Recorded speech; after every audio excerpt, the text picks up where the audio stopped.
alunos e alunos, bem-vindos a mais uma aula de História. Eu sou a professora Isabelle. Na aula de hoje nós vamos estudar um pouco sobre o crescimento das cidades e a impessoalidade nas relações de trabalho. Vamos lá? Vamos começar falando do período ali do renascimento comercial e urbano. Esse renascimento aconteceu na passagem da Alta Idade Média para a Baixa Idade Média. E esse processo resulta num grande crescimento comercial que estava adormecido desde a desagregação ali do Império Romano do Ocidente, né? Desde que o Império Romano cai. E, acabou fortificando aí um grande crescimento urbano. O renascimento em questão está diretamente relacionado com os avanços técnicos que permitiam maior produção agrícola e impulsionaram um crescimento populacional. Ali pelo século X, mudanças podem ter tido como ponto de partida os avanços técnicos na produção agrícola, e esses avanços garantiram um aumento considerável na produção. E aí, como o historiador Hilário Franco Júnior afirma, que durante a Baixa Idade Média, cada semente plantada resultava, em média, em 5,5 grãos de centeio, 4 grãos de trigo e 3 grãos de aveia. Com base nesse cenário, é que tivemos diversas transformações que originaram aí esse renascimento urbano e comercial. Esse renascimento urbano, ele tem relação direta com o aumento da produção, como a gente falou. Observe aí a imagem do lado, a gente observa que muda a característica daquela questão individual, de cada feudo isolado. A gente tem junto o agrupamento de pessoas, a formação novamente das cidades, as pessoas deixam aqueles feudos, as cidades começam a tomar nova cara, Também vem com o advento da melhora da temperatura geral na Europa, que garante mais terras para serem cultivadas, com mais alimento disponível. A população europeia aumenta significativamente. E aí no ano 600, a população da Europa Ocidental, que era de 16,3 milhões, saltou para 22,100 milhões no ano 1000, Segundo dados trazidos pelo Hilário Franco Júnior, o historiador francês Jacques Le Goff também, por sua vez, traz dados que afirmam que no ano 600 a população europeia era de 14,7 milhões, Enquanto que no ano 1000 ela havia saltado para 22,6, Eles têm algumas pequenas divergências aí, mas o número é quase o mesmo. Além disso, esse crescimento urbano, ele promove a diversidade das atividades econômicas, uma vez que uma série de ofícios começou a surgir para atender as demandas internas da cidade. Com o crescimento citatino, ou seja, o crescimento das cidades, o poder também foi transferido dos bispos para os habitantes dos burgos, cada vez mais ricos e influentes, chamados aí de os burgueses, A gente tem o início aí, bem embrionário de uma administração pública. O renascimento urbano também tem relação direta com o renascimento comercial, como a gente falou, pois as demandas do primeiro âmbito permitiam o fortalecimento do segundo. Ou seja, quando você tinha uma plantação, quando você tinha uma produção apenas de subsistência, que servia apenas para alimentar ali o seu feudo, o excedente era usado ali como imposto para o senhor feudal, você não tinha o que vender, não existia excedente de produção. Então, logo que essa produção começa a sobrar, começam a aparecer os excedentes, o comércio começa a se dinamizar novamente. E a gente tem o estabelecimento desses comerciantes ao redor dessas cidades que vão se formando para atender as demandas dessas cidades. Atraía pessoas, intensificava o aumento populacional urbano na Europa e dinamizava as relações comerciais aí no fim da Idade Média. Então, a gente tem aí, como advento desse processo, o surgimento do capitalismo. Claro que quando a gente fala de capitalismo, a gente fala de um capitalismo embrionário, seria ali o avô do capitalismo, que é chamado de mercantilismo. Então, vamos entender um pouco desse sistema, O capitalismo, que é o sistema econômico, que surge ali no final da Idade Média, se consolidou a partir do século XV, com o processo de expansão colonial iniciado ali pelos Estados Nacionais Europeus, Portugal, Espanha, depois Inglaterra. Entre as suas características, destacam-se constante busca por parte dos indivíduos e das instituições pelo lucro, o acúmulo de riqueza, a divisão da sociedade entre trabalhadores e burguesias, né, a lei da oferta e da procura, né, que mais tarde vai ser ali bem especificada no século XVIII pelo Adam Smith, né, lá no liberalismo econômico, bem como a livre concorrência.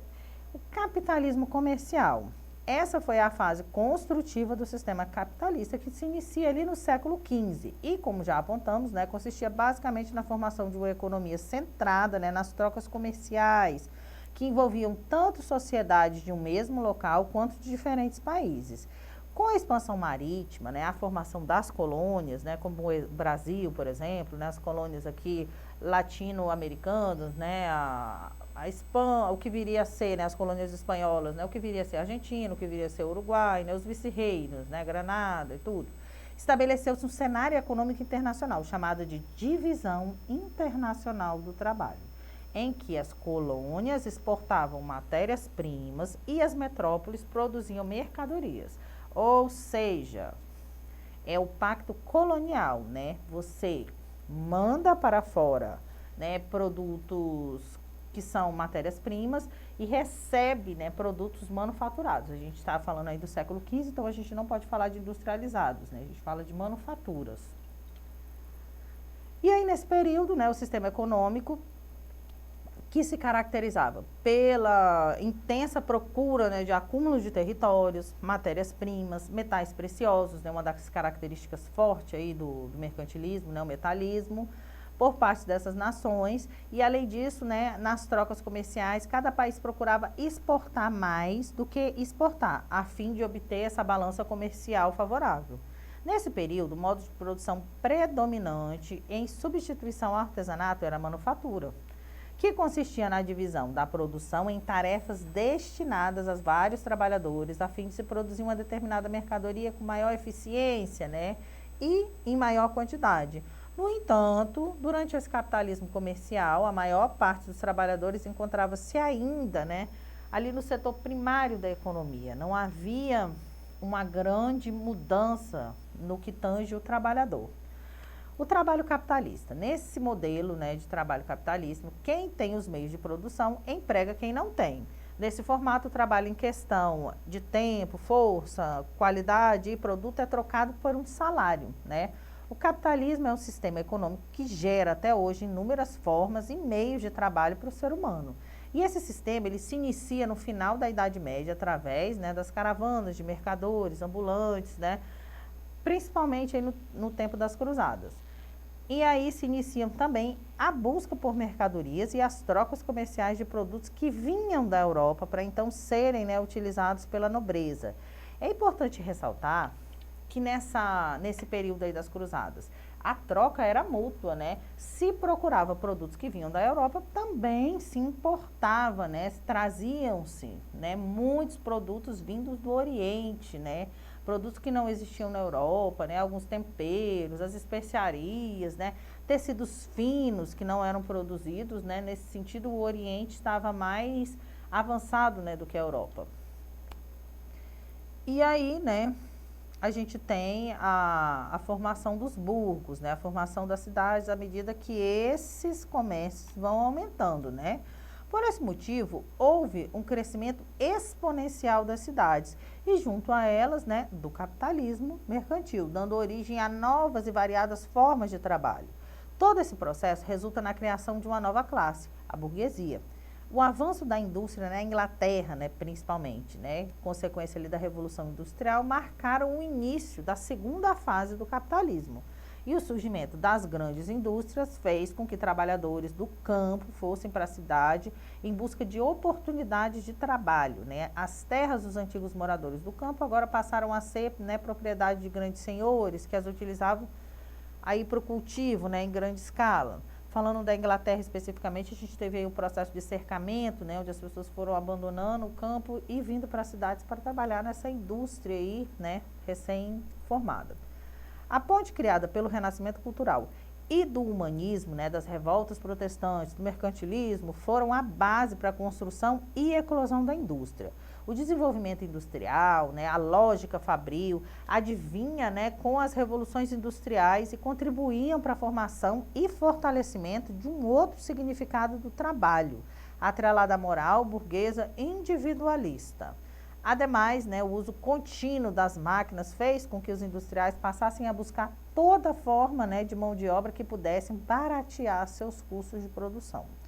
Assim, o trabalho humano evoluiu da subsistência à torpe escravidão, perpassando pelos servos da Idade Média.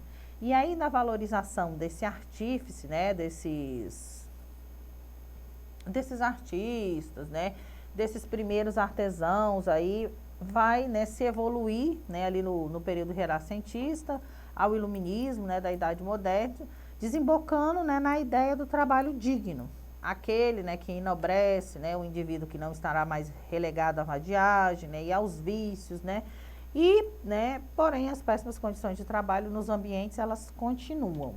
Então, a gente tem aí, lá no início, né, na Idade Média, né, a nobreza, com aquela ideia de que o trabalho não era digno, né? Aqui a gente já vai mudando essas relações. E aí, né, a formação de centros para trabalhadores que saem do campo em busca de trabalho nas fábricas, né, surge, né, faz surgir essa nova classe, né, chamada de proletariado, né, operários, né, como as pessoas que vendem a sua força de trabalho. No final do século XVIII, com a modernização da agricultura, né, as famílias que residiram nas zonas rurais acabaram migrando para as cidades, né, vendendo a sua mão de obra barata e em troca de um salário. A gente não produz mais o que a gente necessita, né? Agora a gente vende, né? A força de trabalho agora é uma mercadoria.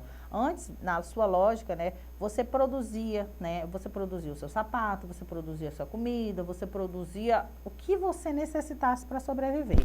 Nessa lógica capitalista, a pessoa vende, né, ela vem para as cidades vender a sua força de trabalho, barata, inclusive, né, em troca de um salário para comprar, né, para ter dinheiro para comprar o que você precisa, né, o seu sapato, a sua comida, a sua vestimenta, né, tudo que for necessário para a sua subsistência. Então, vamos lá, vamos exercitar um pouco do que nós aprendemos na aula de hoje.